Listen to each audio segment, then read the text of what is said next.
ശ്രീനാരായണ പരമഗുരവേ നമഃ.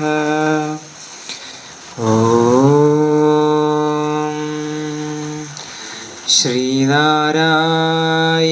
ഗുരുരാധ്യാം ശിവലിംഗാര്യമധ്യമാ ശ്രീബോധാനന്ദപര്യന്താം വന്ദേ ഗുരുപരമ്പരാം. എല്ലാവർക്കും വിനീതമായ നമസ്തേ. മഹാഗുരു തൻ്റെ അവിടുത്തെ അനന്തരഗാമിയായി വാഴിച്ച ദിവ്യശ്രീ ബോധാനന്ദ സ്വാമികളുടെ അഭിഷേക ശതാബ്ദി വാർഷിക വേളയിൽ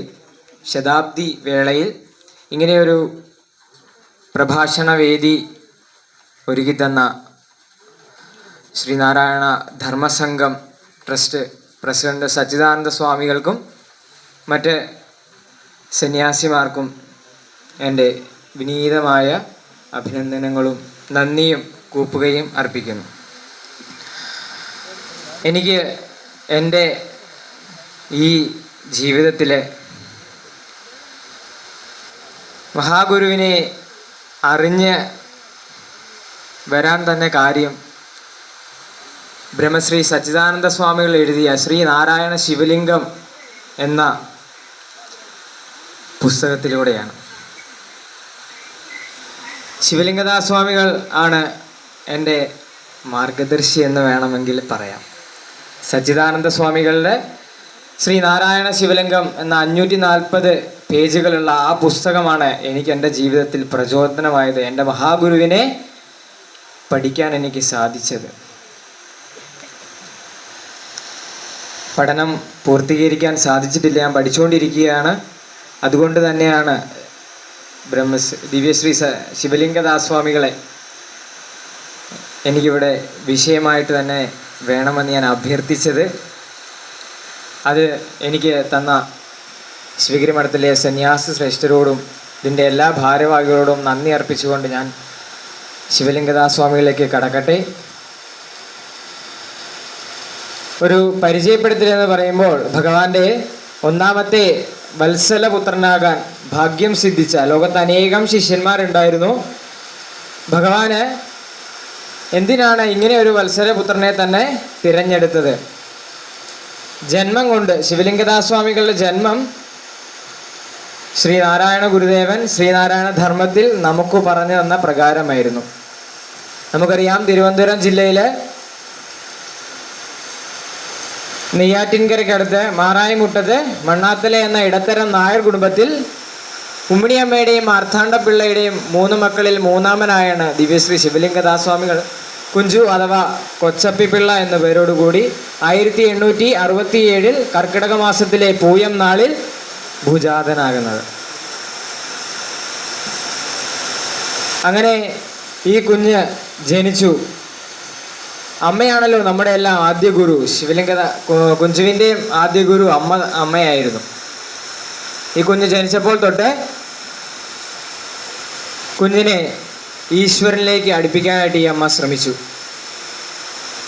അമ്മയുടെ ജീവിതം എന്ന് പറയുന്നത് ശ്രീനാരായണ ഗുരുദേവൻ ശ്രീനാരായണ ധർമ്മത്തിൽ നമുക്ക് പറഞ്ഞ പ്രകാരം അനുഷ്ഠിച്ച് പോരുന്നതായിരുന്നു. അന്ന് ആ അമ്മ ഈ കുഞ്ഞ് ജനിച്ചു. ജനിച്ച നാൾ മുതൽ ഈ കുഞ്ഞിനെ ക്ഷേത്രത്തിൽ നടക്കാൻ പാകമായപ്പോൾ തൊട്ട് കുഞ്ഞിനെ നെയ്യാറ്റിൻകര ശ്രീകൃഷ്ണസ്വാമി ക്ഷേത്രത്തിലാണ് പോകുന്നത്. അങ്ങനെ ഈ കുഞ്ഞിനെ കൊണ്ടുപോയി.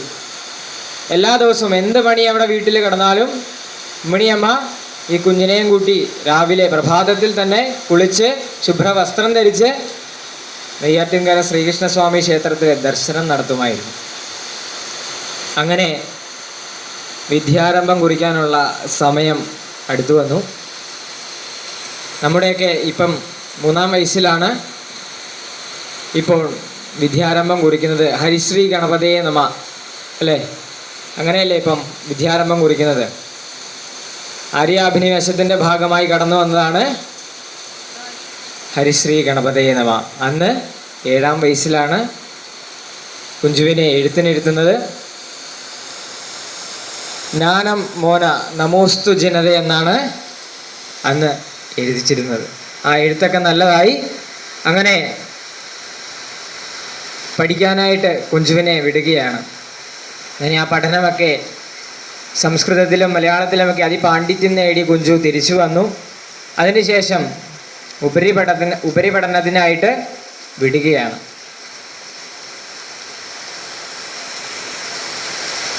ഉപരിപഠനത്തിനായിട്ട് വിടുന്നു. അങ്ങനെ കുറേ നാളൊന്നും ശിവലിംഗദാസ് കുഞ്ചുവിന് അവിടെ പഠിക്കാൻ സാധിച്ചില്ല. കാരണം കുഞ്ചുവിൻ്റെ ജീവിതത്തിൽ വല്ലാത്തൊരു അശ്വിനിവാദം പോലെ തൻ്റെ ആദ്യ ഗുരുവായ അമ്മ ഈ ലോകത്തോട് വിട പറയുകയാണ്. കുഞ്ചുവിൻ്റെ ജീവിതത്തിൽ വലിയൊരു മാറ്റം വരുന്നതിൻ്റെ തുടക്കമാണ്. ഭഗവാനിലേക്ക് എത്തിച്ചേരുന്നതിൻ്റെ ആ ഒരു പടിയിലേക്കൊക്കെ വരുന്നു.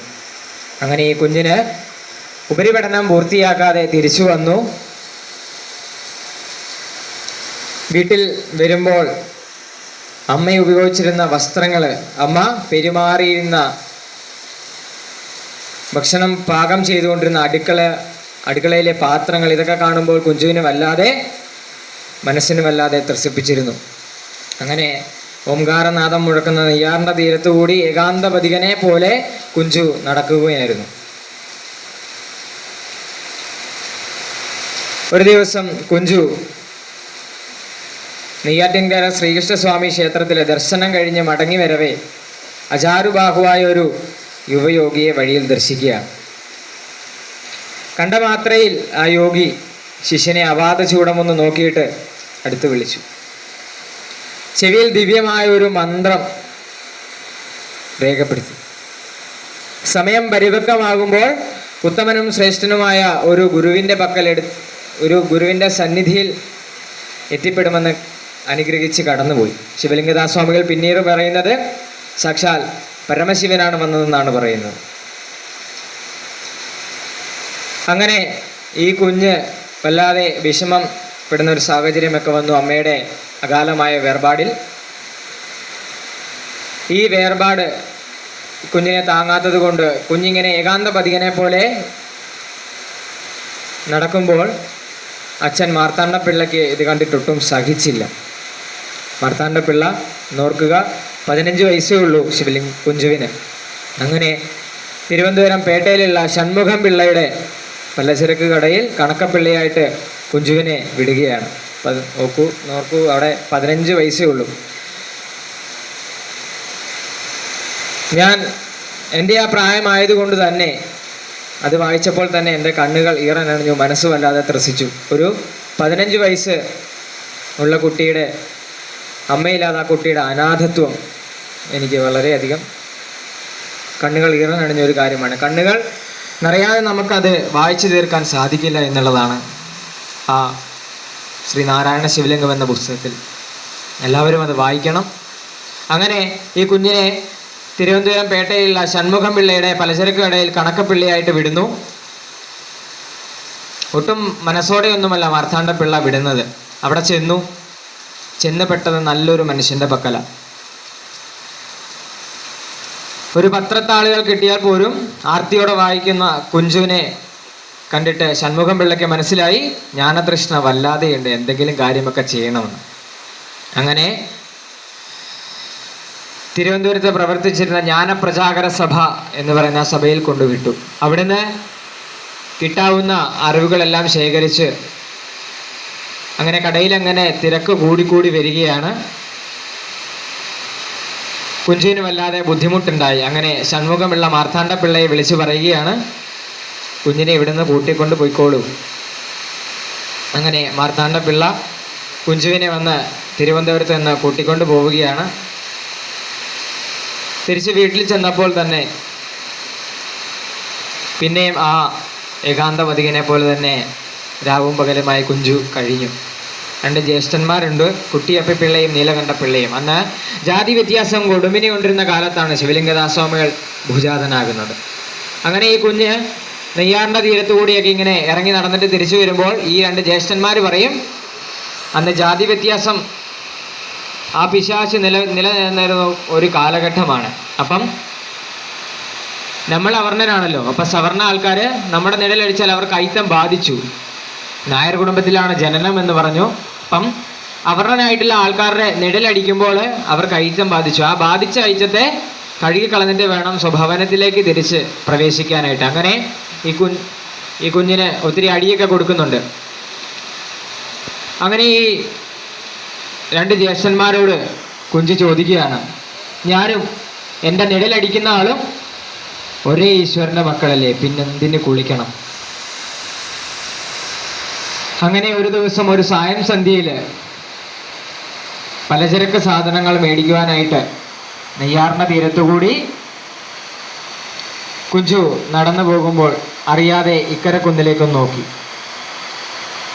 ഭഗവാൻ മരുത്വാമലയിലെ തപസ്സിന് ശേഷം ഭഗവാന്റെ ആ വാക്കുകൾ കൂടി തന്നെ പറഞ്ഞാൽ 1 കോടി ദിവാകരൊത്തുയരുന്ന ഒരു ചൈതന്യ പ്രഭയായിരുന്നു ഭഗവാനിൽ അന്ന് ഉണ്ടായിരുന്നത്. അങ്ങനെ മരുത്വാമലയിലെ ആ കഠിന തപസ്സിന് ശേഷം ഭഗവാൻ അരിപ്പുറത്തേക്ക് എഴുന്നള്ളുന്ന വേളയിൽ ഭഗവാനിലെ ആ പ്രകാശം കുഞ്ചു പലചരക്ക് സാധനങ്ങൾ മേടിക്കുവാനായിട്ട് പോകുമ്പോൾ ഇക്കരെ കുന്നിലേക്കൊന്ന് അറിയാതെ നോക്കി. അവിടെ ഒരു സ്വരൂപം,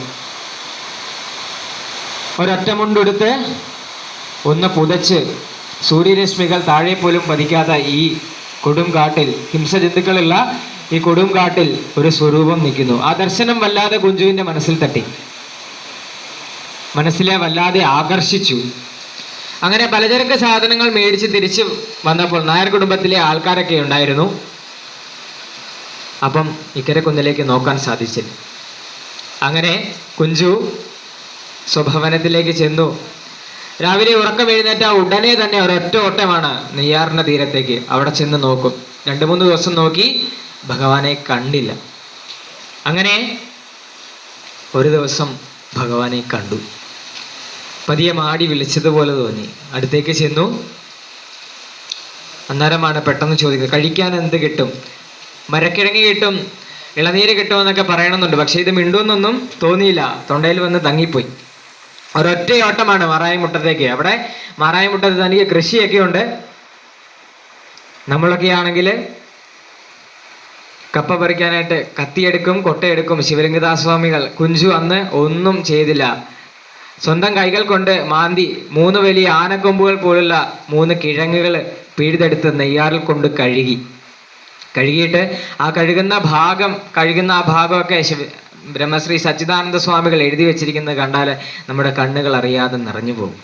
ആ ഇലയിൽ കഴുകി വളരെ പവിത്രമായിട്ട് ഭഗവാന്റെ നേദ്യം പോലെ സമർപ്പിക്കാനായിട്ട് കൊണ്ടുപോവുകയാണ്.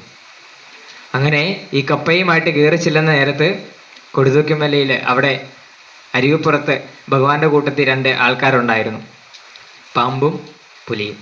അപ്പം കുഞ്ചുവിൻ്റെ മനസ്സിൽ ഭയങ്കര പേടിത്തൊണ്ടനാ. ഭഗവാന്റെ കൂടെ നടന്ന് സന്യാസ ദീക്ഷ സ്വീകരിക്കുന്നിടം വരെ ആ പേടിയുണ്ടായിരുന്നു. ഭഗവാൻ പല കാരണങ്ങൾ ഉണ്ടാക്കി ആ ഭയത്തെ എല്ലാം മാറ്റിയെന്ന് വേണം പറയാനായിട്ട്.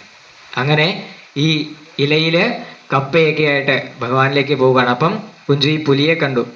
നിന്റെ മനസ്സിൽ പേടി വന്നു. ഭഗവാൻ പറയും, ഭയപ്പെടണ്ട.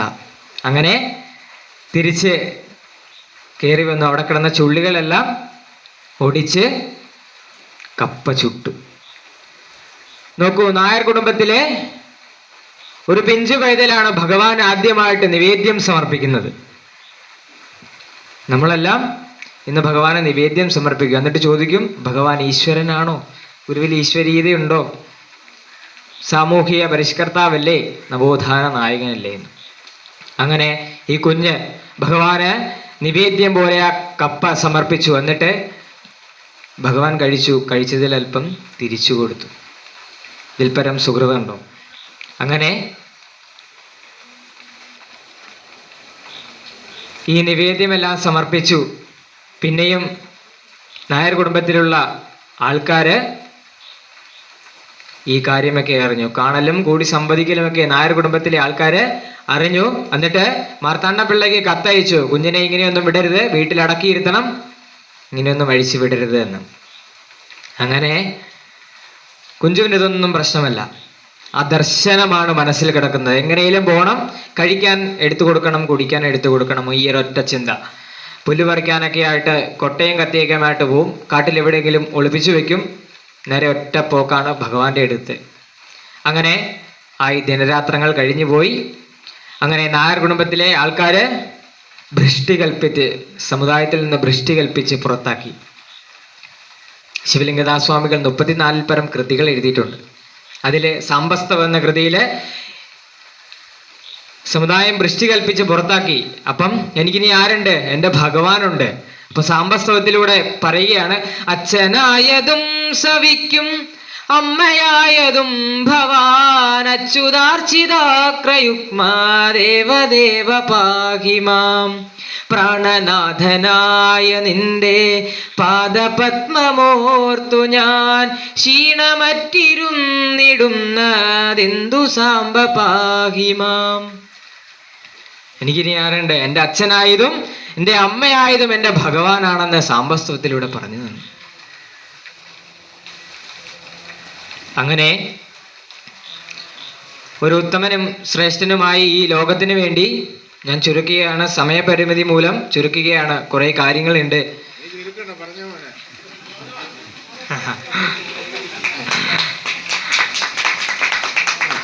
അങ്ങനെ ശിവലിംഗദാസ് സ്വാമികൾ എഴുതിയ ഒരു കൃതിയുണ്ട്. ഭഗവാൻ എഴുതിയ ഒരു ശതക രൂപമാണ് അതിന്. അപ്പം ഭഗവാൻ എഴുതിയ ശതകം ഏതാണ്? ശിവശതകമാണ്.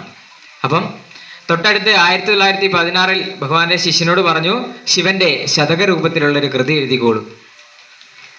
അങ്ങനെ പേര് കൊടുത്തു ശ്രീ മാഹേശ്വര ശതകം. അതിലൊരു ശ്ലോകമുണ്ട്, നമ്മുടെ മനസ്സിനെ വല്ലാതെ ആകർഷിക്കും.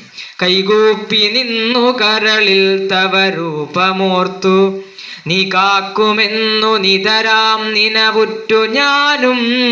ലോകങ്ങളിൽ പ്രതിദിനം വളരുന്നു മോഹം, ആകെ കളഞ്ഞ മല നൃത്തമിടുന്നതെന്നു. ഭഗവാൻ ഇപ്പറേ ശിവശതകത്തിൽ പറഞ്ഞു, ഒരു കുറി നിൻ തിരുമേനി വന്നു മുന്നിൽ, തിരുമുഖമൊന്നു തിരിച്ചു നോക്കിയെന്നിൽ, പെരുകിനവൻ കടവൻ കടൽ കടത്തി തരുവതി നിന്നു വരും തരും ദയാലോ. ഒരു കുറി നിൻ തിരുമേനി വന്ന്, അതായത് ഭഗവാനെ ഞാൻ നിന്റെ മുന്നിൽ വന്ന് നിന്നിട്ട് എന്നെ നിന്റെ തിരുമുഖം ഒന്ന് തിരിച്ചു നോക്കണം, എന്നാലേ എൻ്റെ ഈ സങ്കടവാരാനിധി കാണാൻ സാധിക്കുകയുള്ളൂ. എന്നിട്ട് ആ തിരുമുഖം ഒന്ന് തിരിച്ചു നോക്കിയിട്ട് എന്നെ ഈ സങ്കടവാരാനിധിയിൽ നിന്നൊന്ന് കരകയറ്റണം, എന്നെ കൈപിടിച്ചുയർത്തണം. അത് തന്നെയാണ് ശിവലിംഗദാസ് സ്വാമികൾ ഇപ്പറേ പറഞ്ഞു തന്നത്. കൈകൂപ്പി നിന്നു കരളിൽ തവ രൂപമോർത്തു നീ കാക്കുമെന്നു നിതരാം നിനവുറ്റു ഞാൻ. ഭഗവാൻ എങ്ങനെയാണോ എഴുതിയത്, ഭഗവാൻ കൃതികളൊക്കെ എഴുതി. എല്ലാവരും പറയും ഭഗവാൻ സംസ്കൃതത്തിൽ എഴുതി അല്ലേ? സംസ്കൃതത്തിൽ ഭഗവാൻ എല്ലാം അദ്വൈത ചിന്ത സംസ്കൃതത്തിൽ എഴുതി, ഞങ്ങൾക്ക് ചൊല്ലാൻ പാടാണ് സ്വാമി എന്ന് അനേകം അമ്മമാരൊക്കെ സങ്കടം പറയുന്നത് കേട്ടിട്ടുണ്ട്. അപ്പം ശിവലിംഗദാസ് സ്വാമികൾ ഇപ്പറേ എഴുതി വെച്ചു. പക്ഷെ നമ്മൾ അതിൽ ആ കൃതികളിലോട്ടൊന്നും ആരും കടക്കാറില്ല. നമ്മൾ ഇപ്പോഴും പാട്ടുകളൊക്കെ ആയിട്ട് നടക്കുകയാണ്. ഭഗവാന്റെ കൃതിയും ഒപ്പം ഭഗവാന്റെ സന്യസ്ത ശിഷ്യരും ഗൃഹസ്ഥ ശിഷ്യരും ഒക്കെ എഴുതിയ കൃതികളിലൂടെ നമ്മൾ കടന്നു പോകണം. അപ്പം നമുക്കറിയാൻ സാധിക്കും ഭഗവാന്റെ ഈശ്വരീയത ഏറ്റവും കൂടുതൽ നിറഞ്ഞിരിക്കുന്നത് ദിവ്യശ്രീ ശിവലിംഗദാസ് സ്വാമികളിലൂടെയാണ്. അത് അനുഭവിച്ചറിഞ്ഞു. അങ്ങനെ ശിവലിംഗദാസ് സ്വാമികൾ ഒരു ഉത്തമനും ശ്രേഷ്ഠനുമായി കുഞ്ചു ഈ ലോകത്തിന് പരോപകാരം ചെയ്യാൻ സമയം പരിപക്വമായെന്ന് ഭഗവാന് തോന്നിയപ്പോൾ സന്യാസ ദീക്ഷ കൊടുക്കാനായിട്ട് പോവുകയാണ്. കുഞ്ഞിൻ്റെ ഉള്ളിൽ വല്ലാത്ത പേടിയുണ്ടല്ലേ? ഭഗവാനെ ആദ്യമായിട്ട് കാണുമ്പോഴും ഈ പേടി തന്നെ ഉള്ളിലുണ്ട്. അങ്ങനെ ആദ്യം ദർശനം കൊടുത്ത പുലിപ്പാറമടയിൽ വെച്ച് തന്നെ സന്യാസ ദീക്ഷ കൊടുക്കാനായിട്ട് ഭഗവാൻ തയ്യാറാവുകയാണ്. ശിഷ്യനുമായിട്ട് പോവുകയാണ്. അപ്പൊ ഇടയ്ക്ക് ഭഗവാൻ ചോദിക്കുന്നുണ്ട്, ആരാണ് നിന്റെ ആരാധനാമൂർത്തി? ആരാണ്? ഇപ്പം പറയും ശിവനാണ്. ഓ, അപ്പൊ എഴുതി കൊടുക്കും, ശിവശങ്കര സർവശരണ്യ വിഭോ ഭവസങ്കടനാശന പാഹി ശിവ കവിസന്തതി സന്തതവും തൊഴുമൻ ഭവനാടകമാടും അരും പൊരുളേ.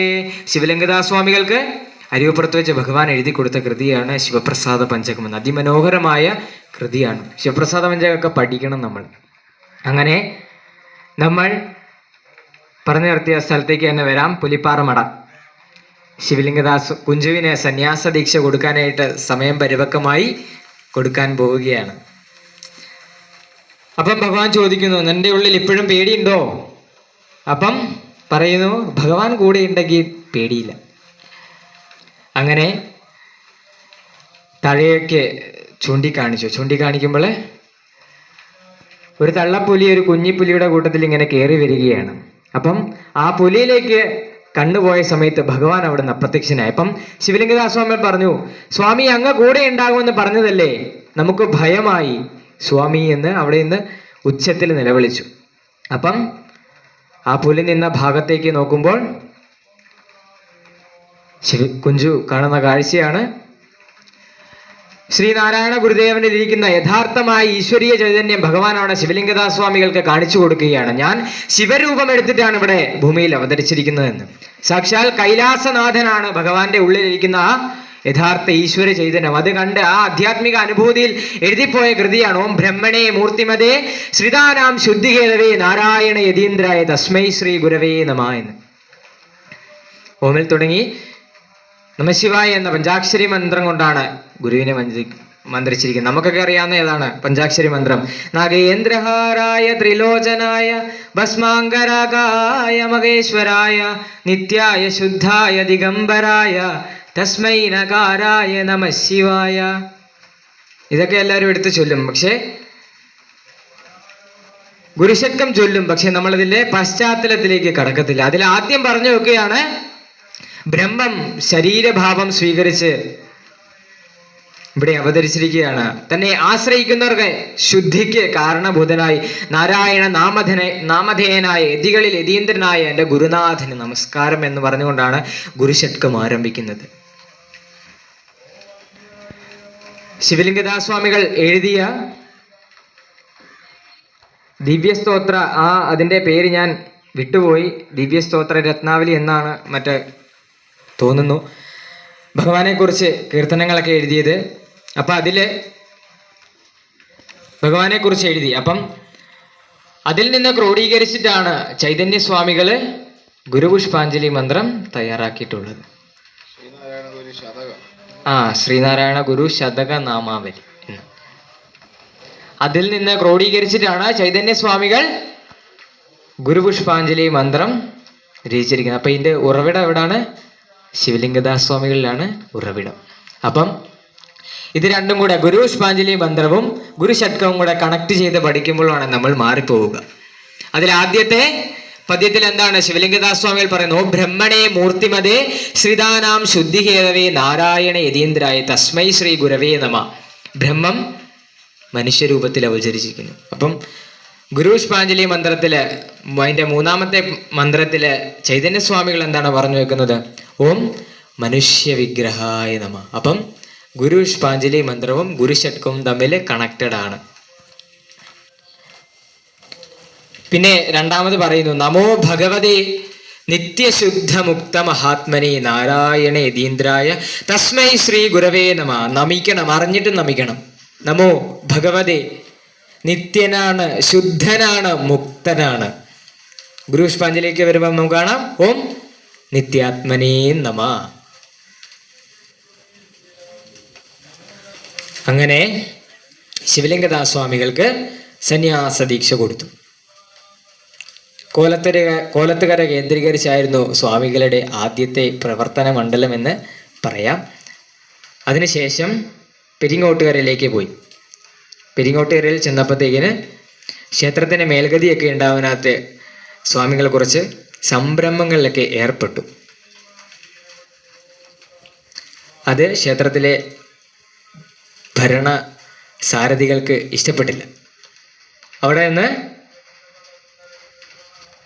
ഒരൊറ്റ പോക്കാണ് പോയത്, നേരെ ചാവക്കാട്ടോട്ടാണ് പോയത്.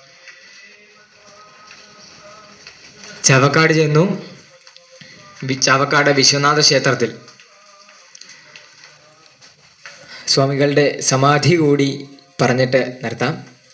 അങ്ങനെ ചാവക്കാട് ചെന്നു. ചാവക്കാട് വിശ്വനാഥ ക്ഷേത്രത്തിൽ ഒരു ദിവസം ശിവലിംഗദാസ് സ്വാമികൾക്ക് അവിടെ ഒരു ശിഷ്യനുണ്ട്, പപ്പുശാന്തി എന്നാണ് പേര്. പപ്പുശാന്തിയോട് പറയുകയാണ്, നാളെ നാം അങ്ങ് പോകും. അപ്പം പപ്പുശാന്തി വിചാരിച്ചു ശിവഗിരിയിലേക്ക് വല്ലതായിരിക്കും പോകുമെന്ന്. പപ്പുശാന്തിക്ക് മനസ്സിലായില്ല. നാളെ നാം അങ്ങ് പോകുമെന്ന് ശിവലിംഗദാസ്വാമികൾ പപ്പുശാന്തിയോട് പറഞ്ഞു. അങ്ങനെ പിറ്റേ ദിവസം ക്ഷേത്രത്തിലെ പൂജാതി കർമ്മങ്ങളൊക്കെ സ്വാമികളെ എത്തിയില്ല. അപ്പം സ്വാമികളുടെ മുറിയിൽ ചെന്ന് നോക്കുമ്പോഴത്തേക്കിന് സ്വാമികളുടെ മഹാപരിനിർവാണം പ്രാപിച്ച് മഹാസമാധി പൂണ്ട് ഇരിക്കുകയാണ്. ശിവലിംഗദാസ്വാമികൾ ശ്രീനാരായണ സൂര്യനിൽ വിലയം പ്രാപിച്ചു. അങ്ങനെ നെഞ്ചുപൊട്ടി എഴുതിയ മഹാകവി കുമാരനാശൻ എഴുതിയതാണ് പറന്നുപോയ ഹംസം എന്ന് പറയുന്നത്. ശിവലിംഗദാസ്വാമികൾ കൂടി നമ്മൾ ഭഗവാന്റെ ഈശ്വരീയത മനസ്സിലാക്കണം. അപ്പോൾ നമുക്ക് മനസ്സിലാവും നമ്മുടെ യഥാർത്ഥ ദൈവം ശ്രീനാരായണ ഗുരുദേവൻ തന്നെയാണ്. ബോധാനന്ദ സ്വാമികൾ പറഞ്ഞ പോലെ ദൈവത്തിനൊത്ത ഗുരുവര്യനെയും വരിച്ച് വൈവശ്യമാകെ അകലാനിടയാകണം മേ എന്ന്. ഇത്രയും വാക്കുകൾ പറഞ്ഞുകൊണ്ട്